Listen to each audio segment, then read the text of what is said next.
ഞാൻ യോഗ്യനല്ല യേശുവേ നിൻ സ്നേഹം പ്രാപിപ്പാൻ. ഞാൻ യോഗ്യനല്ല യേശുവേ നിൻ നന്മ പ്രാപിപ്പാൻ. കർത്താവ് പറഞ്ഞു, കൂട്ടുകാരനെ സ്നേഹിക്കാന്ന് മാത്രമല്ല, നീ എന്തുകൂടെ വേണം, ശത്രുവിനെ കൂടെ സ്നേഹിക്കാനായിട്ട് പഠിക്കണം. ശത്രുവിനെ കൂടെ. ശത്രു എന്ന് നമുക്ക് തോന്നുന്നെന്നുള്ളതേ ഉള്ളൂ. യഥാർത്ഥത്തിൽ അവരല്ല ശത്രുക്കൾ. നമ്മൾ പലപ്പോഴും ആലോചിക്കുന്നത് പോലെ നമ്മളുടെ അമ്മായിയമ്മയോ മരുമക്കളോ എൻ്റെ മരുമോളോ എൻ്റെ അമ്മായിയമ്മയോ ഒന്നും അല്ല എൻ്റെ ശത്രുവ് അല്ല എന്ന് നിങ്ങൾ മനസ്സിലാക്കണം. നമ്മുടെ ചിന്ത ഇവരെല്ലാം ശത്രുക്കളാണെന്ന്. എല്ലാ ശത്രുക്കളാണ്, ചുറ്റും ശത്രുക്കളാ ബ്രദറേ എന്നൊക്കെ പറയും. ഇനി ഏതെങ്കിലും കാരണവശാൽ സുവിശേഷ വിരോധികളായ ആളുകൾ ആരെങ്കിലും അടുത്തെങ്കിലും ഉണ്ടെങ്കിൽ നമ്മൾ പറയുന്നത് ചുറ്റും ശത്രുക്കളാ കേട്ടോ. പ്രിയമുള്ളവരെ, നമ്മുടെ ശത്രു, യഥാർത്ഥ ശത്രു ഇവരാരുമല്ല. ഇവരൊക്കെ വെറും ഇൻസ്ട്രുമെൻറ്റ്സ് ആണ്. നമ്മൾ മനസ്സിലാക്കണം, വെറും ഇൻസ്ട്രുമെൻറ്റ്സ് ആണ്. ഞങ്ങൾക്കൊരു മിഷണറി ഉണ്ട്, അവൻ്റെ പേര് ഗ്യാനി എന്നാണ്. ഗ്യാനി എന്ന് അവന് പേരുണ്ടെങ്കിലും ജ്ഞാനി എന്ന് പറഞ്ഞാൽ അറിയാമല്ലോ, ജ്ഞാനിയായ മനുഷ്യൻ എന്നുള്ളതാണ്. പക്ഷെ ഞാൻ ചിന്തിച്ചിട്ടുണ്ട്, ശരിക്കും ഇവനൊരു ജ്ഞാനമുള്ള മനുഷ്യനാണ്. കാര്യം ഇവനെ ഒരു 8 വർഷത്തോളം മെൻ്റലി ഡിപ്രസ്ഡ് ആയിട്ട് ട്രീറ്റ്മെൻറ്റിലുണ്ടായിരുന്ന ഒരു പയ്യനാണ്.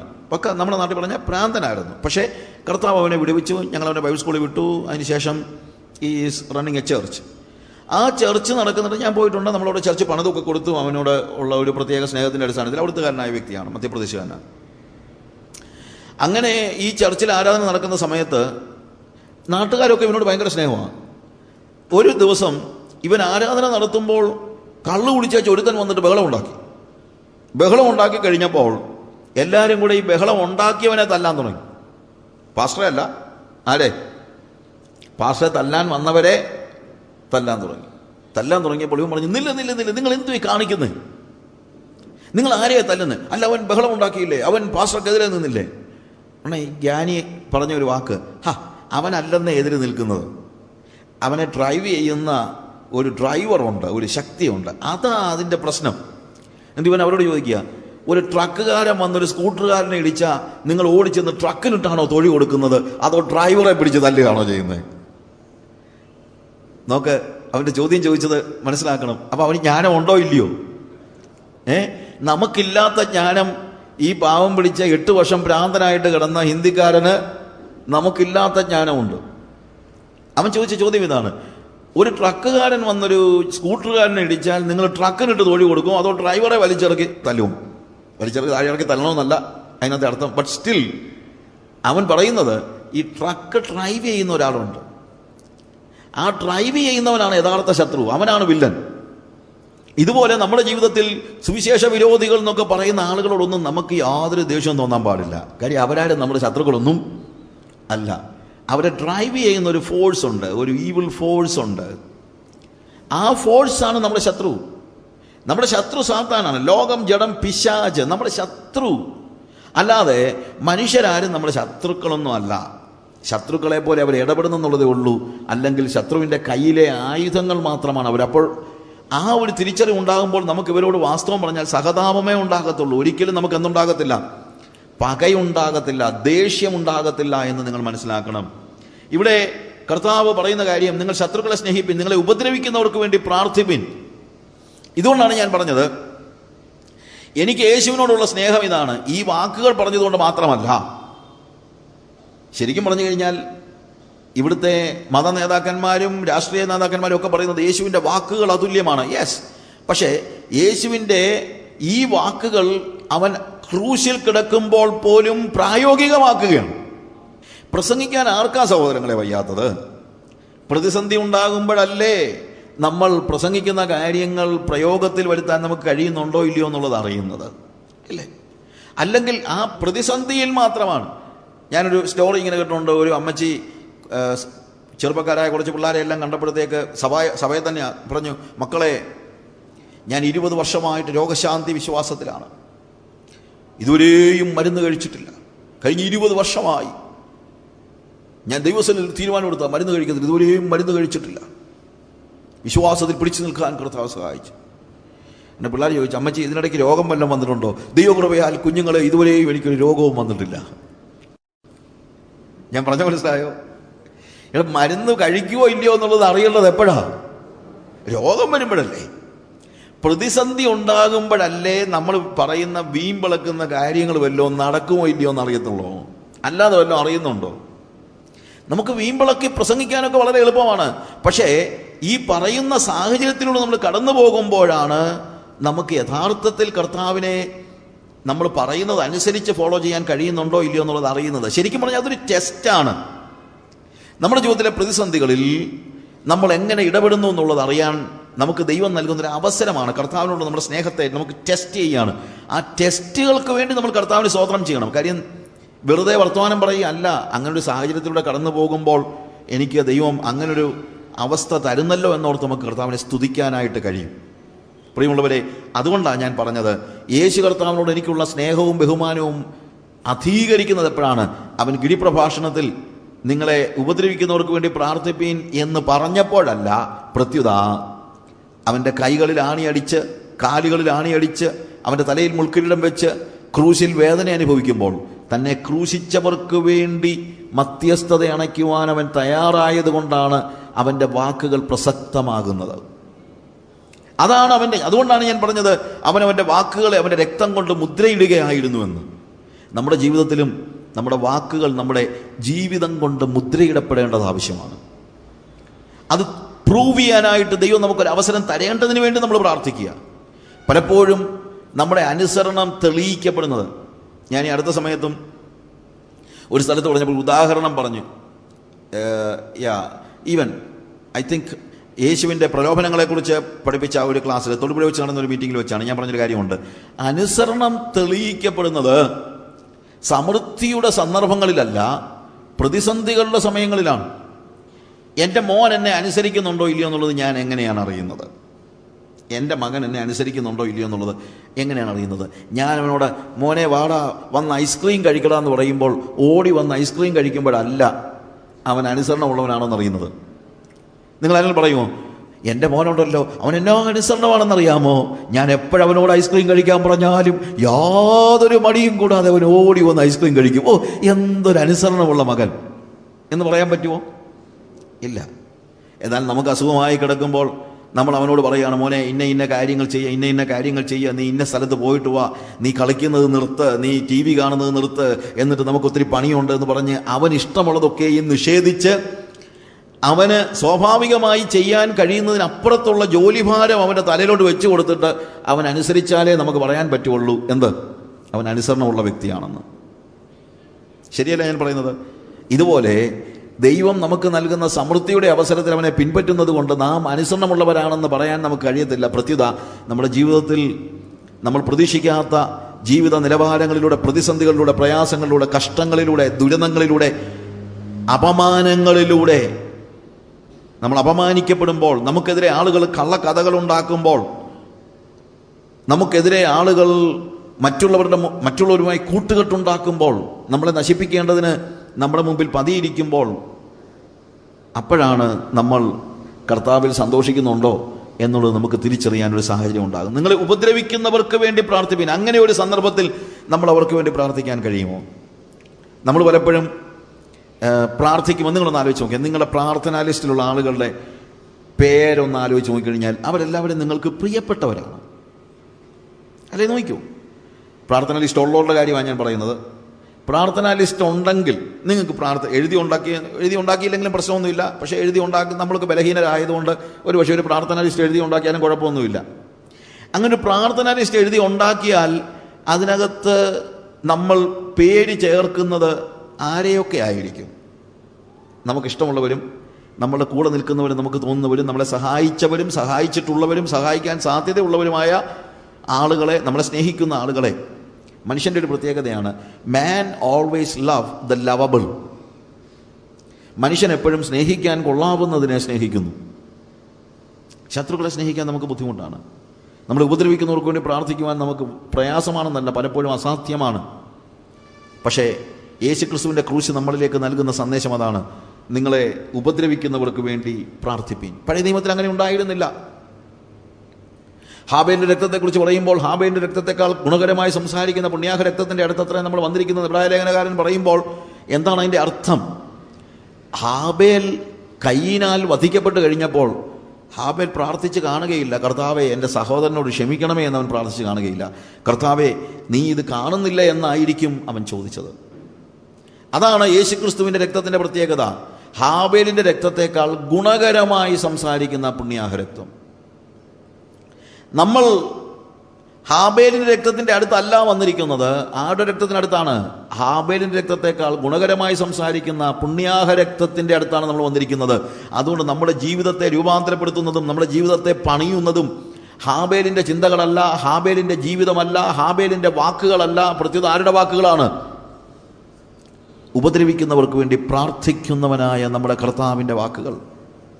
നമ്മളോട് തന്നെ ഒന്ന് ചോദിച്ചേ, എനിക്ക് എത്രത്തോളം എന്നെ ഉപദ്രവിക്കുന്നവരെ നിങ്ങളൊന്ന് ആലോചിച്ച് നോക്കിയേ. നിങ്ങൾക്കെതിരെ കള്ളക്കഥ ഉണ്ടാക്കിയ ആളുകളോട് നിങ്ങൾക്കുള്ള മനോഭാവം എന്താണ്? നിങ്ങളെ ഒഴിവാക്കിയ ആളുകളോട് നിങ്ങൾക്കുള്ള മനോഭാവം എന്താണ്? നിങ്ങളെക്കുറിച്ച് തിന്മ സംസാരിച്ച ആളുകളെക്കുറിച്ചുള്ള നിങ്ങളുടെ മനോഭാവം എന്താണ്? നിങ്ങളെ മുന്നോട്ട് പോകുന്ന നിങ്ങളുടെ സകല നമ്മുടെ പ്രവാചകന്മാരുടെ ഭാഷയിൽ നിങ്ങളുടെ നന്മ മുഴുവൻ മുടക്കിക്കളയുന്ന ആളുകളോടുള്ള നിങ്ങളുടെ മനോഭാവം എന്താണ്? അവിടെയാണ് നമ്മൾ ഏത് രക്തത്തിൻ്റെ അടുത്താണ് വന്നിരിക്കുന്നതെന്ന് നമ്മൾ അറിയുന്നത്. അത് നമ്മുടെ മനോഭാവത്തിൻ്റെ പ്രത്യേകതയാണ്. അതിന് കഴിയുന്നില്ലെങ്കിൽ നമ്മൾ യഥാർത്ഥത്തിൽ ക്രൂശിലെ തിരുമൊഴി, യേശു കർത്താവിൻ്റെ ആദ്യത്തെ തിരുമൊഴിയുടെ അർത്ഥം പോലും യഥാർത്ഥത്തിൽ ഗ്രഹിച്ചിട്ടില്ല എന്ന് നിങ്ങൾക്ക് മനസ്സിലാക്കാനായിട്ട് പറ്റും. താഴോട്ടുള്ള വാക്യങ്ങൾ എനിക്ക് വായിക്കണമെന്നുണ്ട്. എന്നാൽ ഒരു കാര്യം മാത്രം പറയാം. നിങ്ങളുടെ ശത്രുക്കളെ സ്നേഹിപ്പീൻ, നിങ്ങളെ ഉപദ്രവിക്കുന്നവർക്ക് വേണ്ടി പ്രാർത്ഥിപ്പീൻ, സ്വർഗസ്ഥനായ നിങ്ങളുടെ പിതാവിന് പുത്രന്മാരായി തീരേണ്ടതിന് തന്നെ. എന്നതിൻ്റെ അർത്ഥം, നിങ്ങൾ ശത്രുക്കൾക്ക് വേണ്ടി പ്രാർത്ഥിക്കുമ്പോഴും ശത്രുക്കളെ സ്നേഹിക്കുമ്പോഴും ഉപദ്രവിക്കുന്നവർക്ക് വേണ്ടി പ്രാർത്ഥിക്കുമ്പോഴും മാത്രമാണ് നിങ്ങൾ സ്വർഗസ്ഥ പിതാവിൻ്റെ മക്കളായി തീരുന്നത്. കാരണം എന്താ? മക്കൾ എപ്പോഴും അപ്പൻ്റെ സ്വഭാവം പ്രതിഫലിപ്പിക്കുന്നവരായിരിക്കും. അപ്പൻ എന്താ ചെയ്യുന്നത്? അവൻ ദുഷ്ടന്മാരുടെ മേലും നല്ലവരുടെ മേലും തന്റെ സൂര്യനെ ഉദിപ്പിക്കുകയും നീതിമാന്മാരുടെ മേലും നീതികെട്ടവരുടെ മേലും മഴ പെയ്യുകയും ചെയ്യുന്നുവല്ലോ.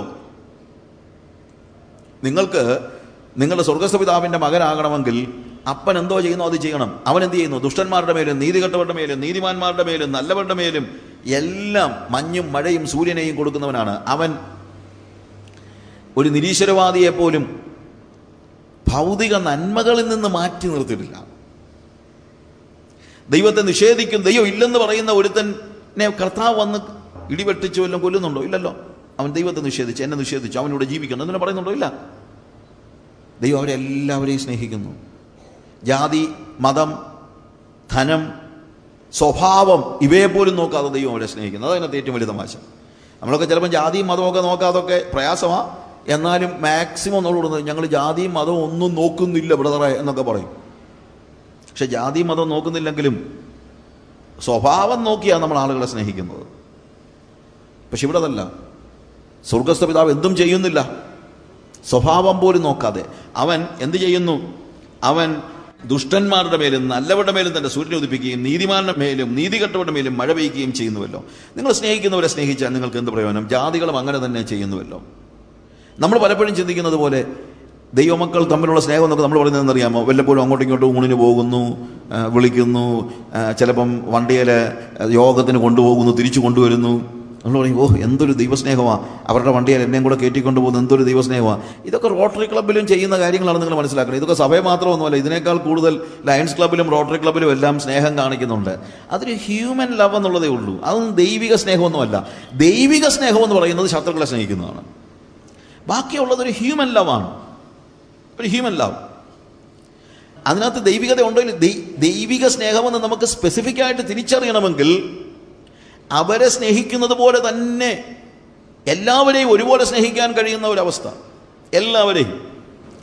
അടുത്ത സമയത്ത് ഒരു വ്യക്തിയെക്കുറിച്ച് വീട്ടിൽ വന്നു കഴിഞ്ഞപ്പോഴത്തേക്ക് ഒത്തിരി നല്ല കാര്യങ്ങളെല്ലാം അയാൾക്ക് വേണ്ടതെല്ലാം എടുത്തു കൊടുക്കുകയെല്ലാം ചെയ്ത് കഴിഞ്ഞപ്പോഴത്തേക്ക് മറ്റൊരാളത് കേട്ട് നിന്നിട്ട് പറഞ്ഞു, നിങ്ങൾ ചിന്തിക്കും നിങ്ങളോടുള്ള സ്പെഷ്യൽ സ്നേഹം കൊണ്ടാണ് നിങ്ങൾ വന്നപ്പോൾ ഇതെല്ലാം എടുത്തു തന്നെന്ന്.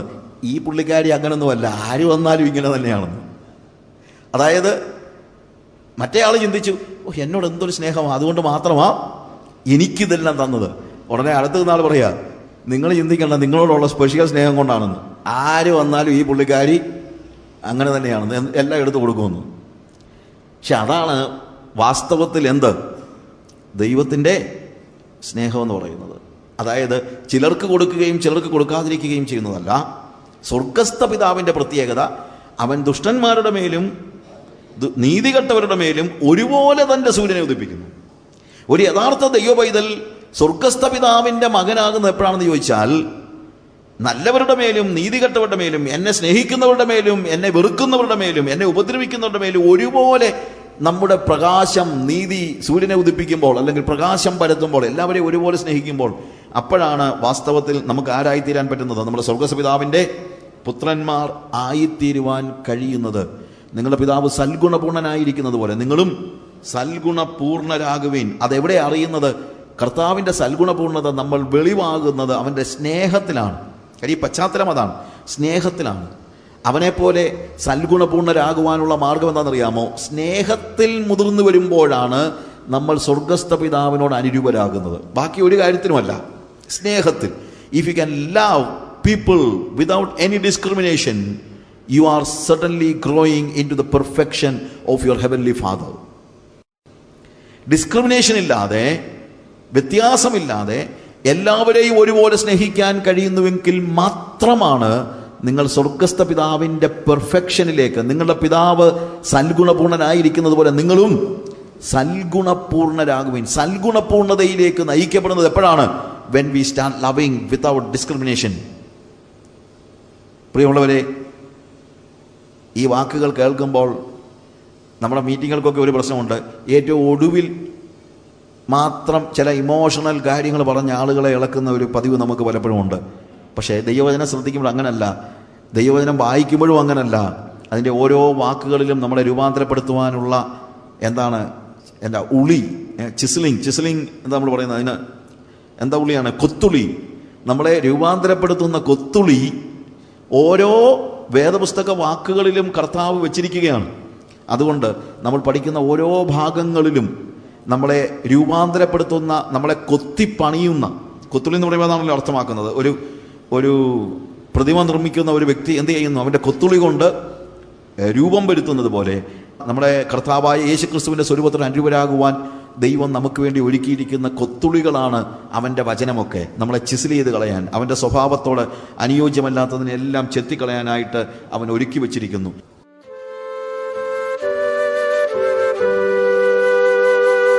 ഞാൻ യോഗ്യനല്ല യേശുവേ നിൻ സ്നേഹം പ്രാപിപ്പാൻ.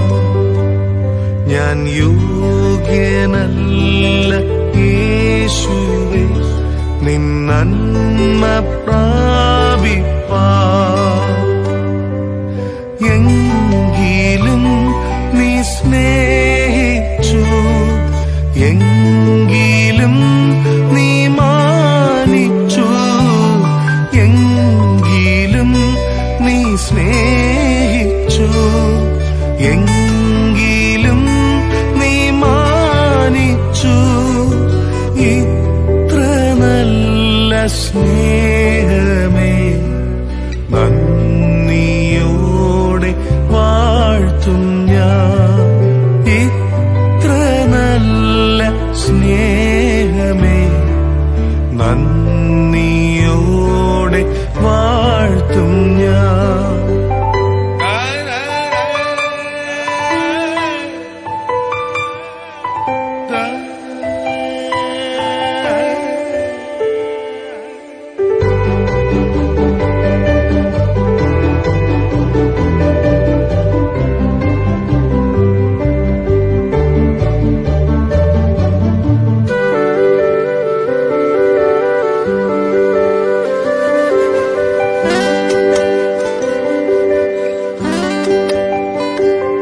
ഞാൻ ദോഷമായി നിരൂപിച്ചു, ദോഷങ്ങൾ പ്രവർത്തിച്ചു. ഞാൻ ദോഷമായി നിരൂപിച്ചു, ദോഷങ്ങൾ പ്രവർത്തിച്ചു. എങ്കിലും കനിഞ്ഞു നീ, എങ്കിലും ക്ഷമിച്ചു നീ. ഇത്ര നല്ല സ്നേഹ